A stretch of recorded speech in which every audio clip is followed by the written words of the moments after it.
Good morning, ma'am. I am the reporter for today, lesson 4, which is grading performance tasks.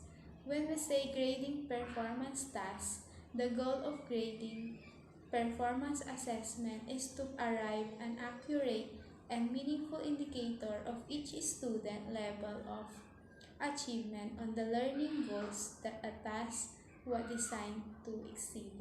Next is sample rubric presentation reporting. Instruction.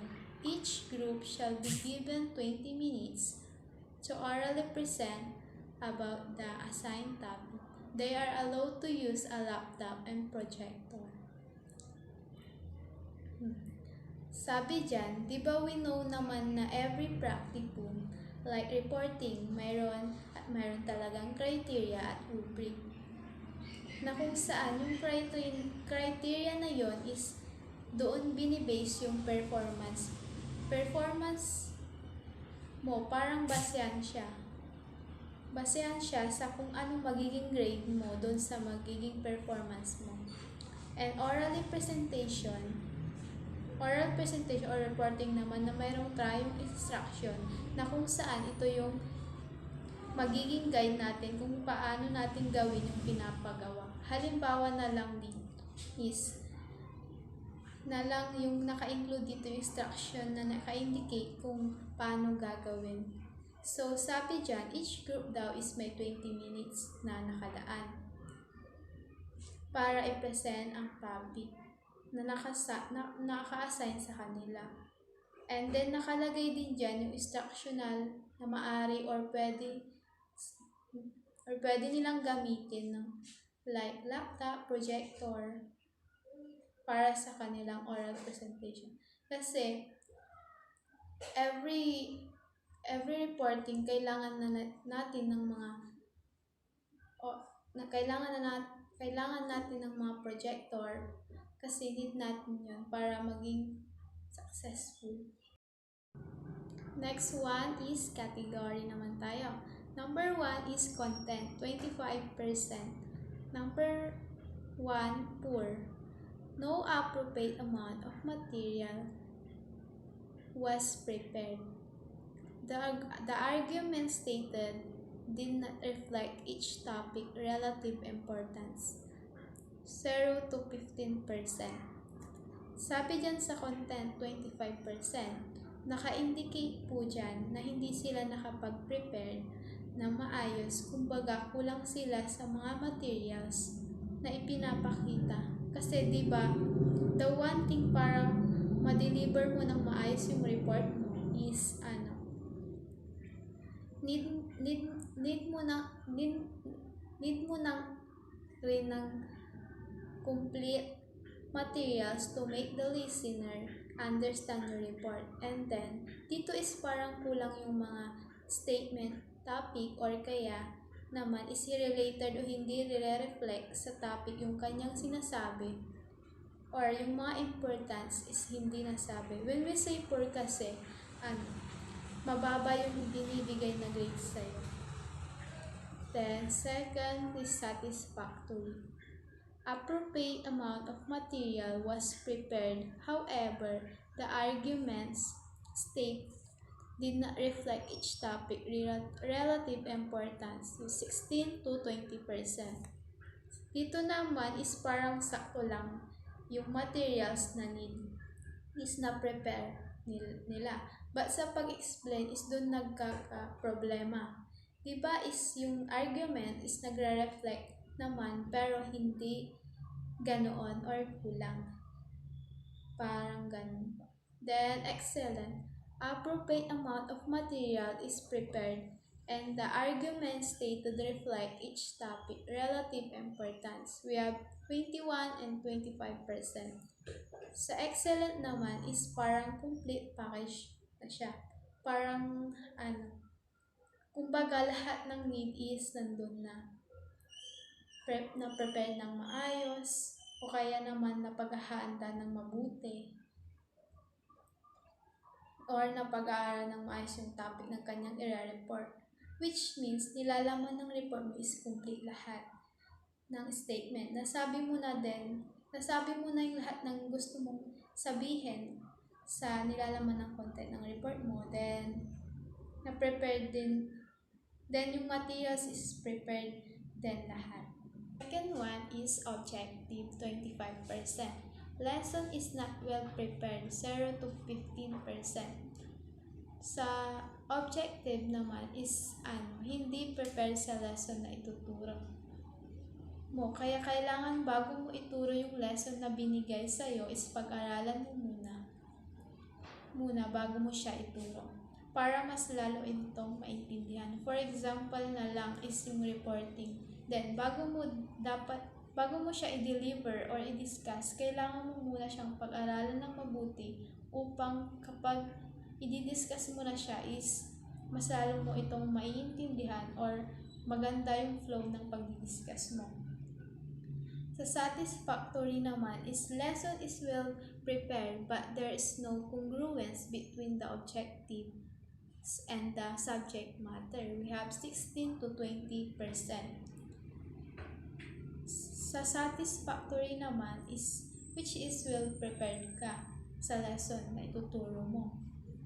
But sabi dyan is congruence between the objective and the subject matter.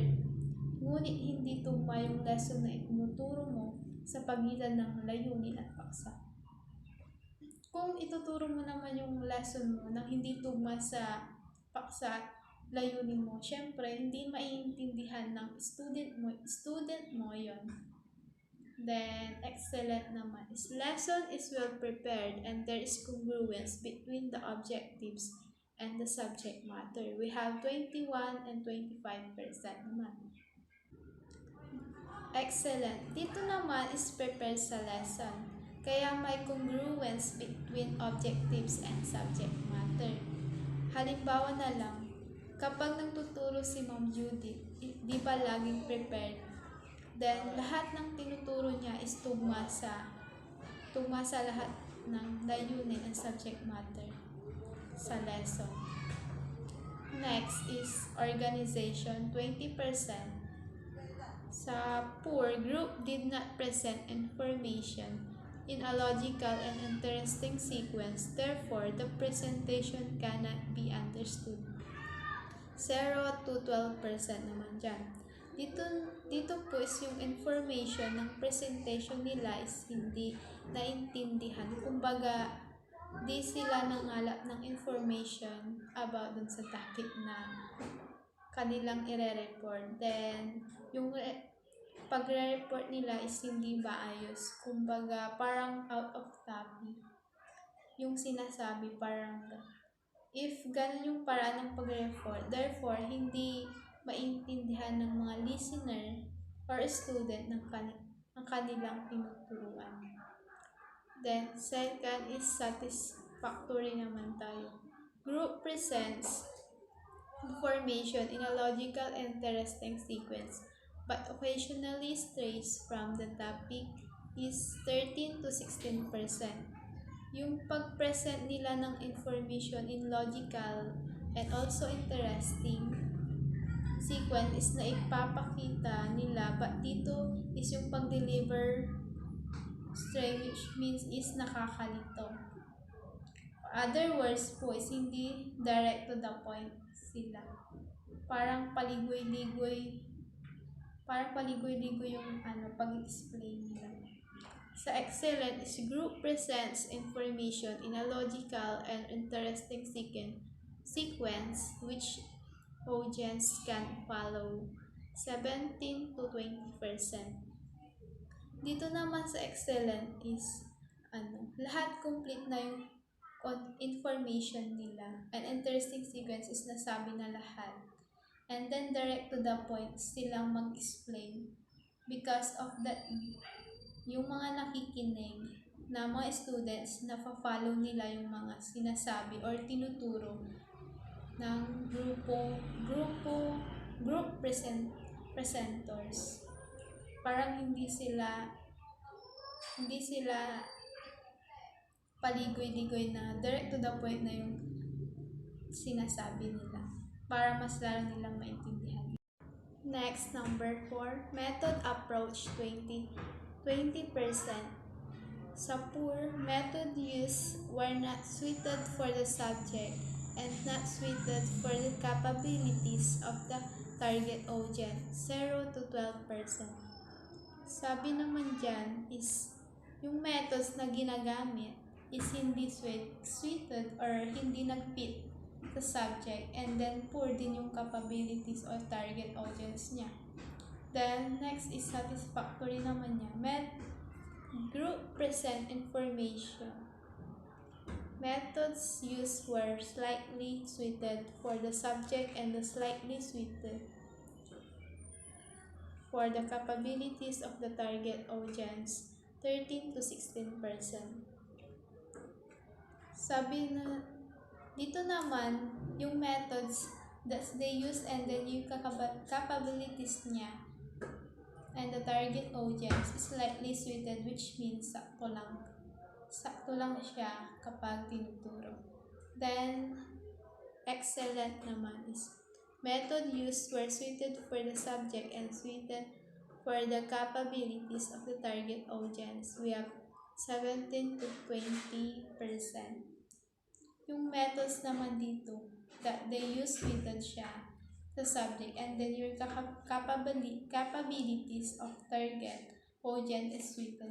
Kumbaga siya, naipakita lahat ng yan or na-perform lahat. Number 5 naman is student utilize very little unique ideas, 0 to 6%.